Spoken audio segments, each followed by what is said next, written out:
PT Pantai Indah Kapuk 2 Tbk atau PANI menetapkan harga pelaksanaan right issue Rp12.975 per saham sehingga berpotensi meraup dana segar hingga Rp15,73 triliun.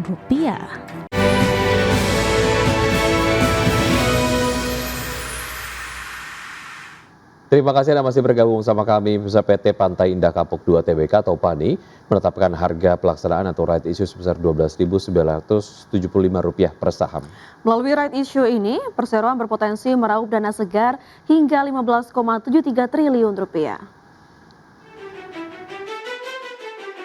PT Pantai Indah Kapuk 2 Tbk atau PANI menetapkan harga pelaksanaan right issue Rp12.975 per saham sehingga berpotensi meraup dana segar hingga Rp15,73 triliun. Dalam aksi right issue, PANI akan menerbitkan sebanyak-banyaknya 1,21 miliar saham biasa dengan nilai nominal Rp100 per saham atau mewakili 6,69% dari jumlah saham perusahaan yang telah ditempatkan dan disetor penuh.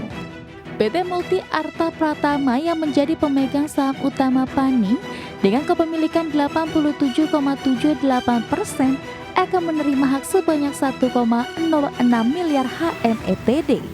Manajemen mengumumkan MAP menyatakan berkomitmen serta telah memiliki dana yang cukup untuk melaksanakan sebanyak 385,35 juta HMETD yang mewakili 36,21% dari keseluruhan HMETD dengan nilai pemesanan Rp4,99 triliun. Sementara itu, apabila saham baru yang ditawarkan dalam right issue ini tidak seluruhnya diambil bagian oleh pemegang sertifikat bukti HMETD, maka sisanya akan dialokasikan kepada pemegang saham lainnya yang melakukan pemesanan lebih besar dari haknya secara proporsional berdasarkan atas jumlah HMETD yang telah dilaksanakan. Berbagai sumber, IDEX Channel.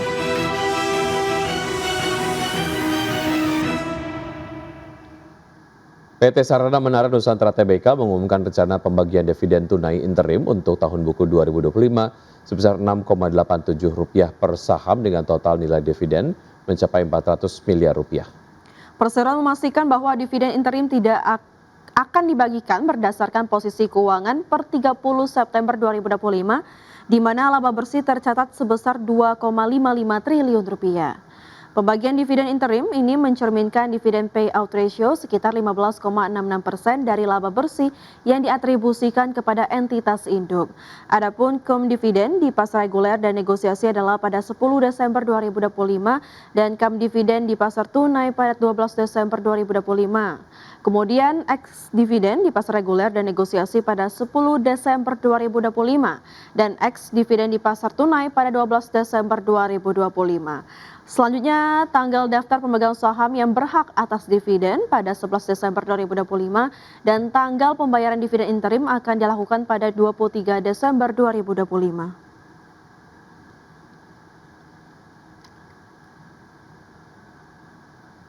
Pemirsa, PT Bumi Resources Tbk terus mendorong transformasi bisnis dengan memperluas portofolio non-batu bara. Ya, target ambisius ini dicanangkan di tengah dinamika komoditas global.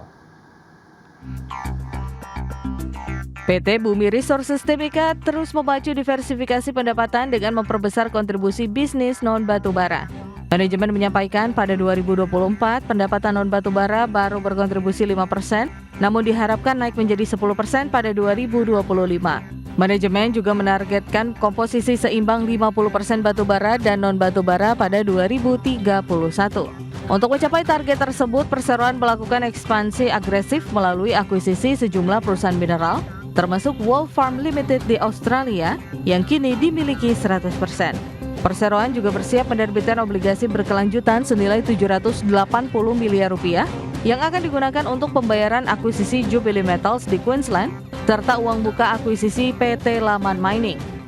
Analis menilai langkah diversifikasi ini berpeluang mendorong transformasi bisnis jangka panjang, namun membutuhkan anggaran belanja modal besar dan pengelolaan leverage yang hati-hati. Di tengah industri batubara yang masih tidak menentu, kinerja perseroan pada 2026 diprediksi tetap menantang, meski ada potensi kenaikan volume penjualan selama kondisi cuaca dan ekspor berjalan normal. berbagai sumber IDX Channel. Well. Ya, pemirsa tetap bersama kami, bisa jadi kami akan segera kembali.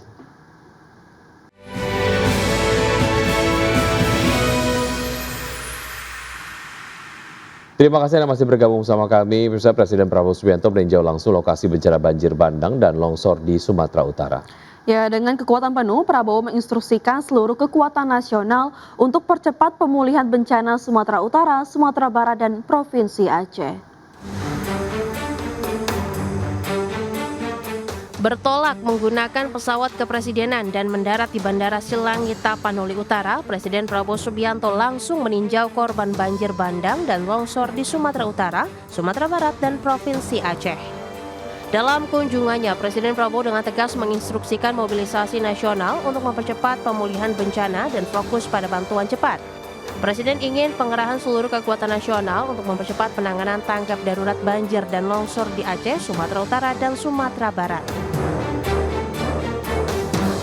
Presiden menegaskan bahwa mobilisasi besar-besaran lintas kementerian, lembaga, TNI, Polri, dan pemerintah daerah untuk memastikan bantuan cepat dan tepat bagi masyarakat terdampak.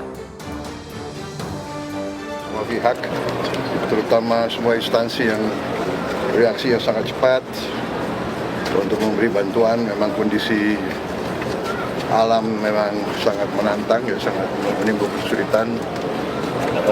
Banyak jalur masih terputus, tapi kita segera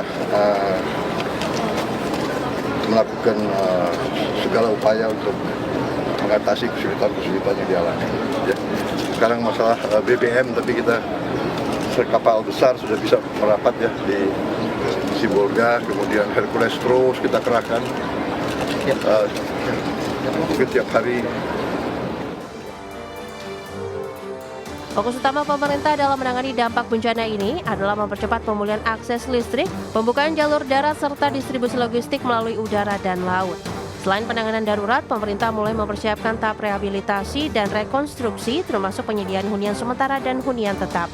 Langkah ini dilakukan untuk memastikan masyarakat dapat segera pulih, kembali beraktivitas, dan lebih siap menghadapi resiko bencana di masa mendatang. Dari Jakarta, Tim Liputan, IDX Channel. Pemerintah pusat memastikan penanganan bencana banjir dan longsor yang terjadi di Sumatera Utara, Sumatera Barat, dan Provinsi Aceh dilakukan secara cepat dan tepat. Menteri Dalam Negeri Tito Karnavian menyatakan seluruh kementerian dan lembaga serta aparat pemerintah daerah dikerahkan untuk mempercepat pemulihan, terutama di wilayah yang masih terisolir. Percepatan penanganan dampak banjir dan longsor di Sumatera ini sesuai dengan instruksi Presiden yang harus dijalankan secepatnya. Untuk itu, pemerintah pusat mengambil alih dukungan alat berat untuk membuka akses jalan serta menjangkau titik yang sulit terhubung hingga distribusi pangan di daerah yang tidak mampu menangani secara mandiri. Termasuk dropping logistik dilakukan melalui jalur udara, darat, dan laut dengan dibantu pesawat Hercules TNI Angkatan Udara. Pemerintah memastikan stok beras di Bulog cukup dan terus disalurkan ke titik-titik pengungsian untuk langsung didistribusikan. Dropping dilakukan, bahkan ini langsung dari Halim, ya, perintah Presiden, langsung dari Halim. Stoknya di sini kirim, di samping itu juga dari Medan yang dikirim. Nah, tapi stok di Aceh sendiri, seperti di Lok Semawe, 28.000 ton ada beras di sana. Jadi nggak akan masalah berasnya. Yang lain yang kurang, telur misalnya, cabai, ya, kemudian kecap, gula, itu yang kurang.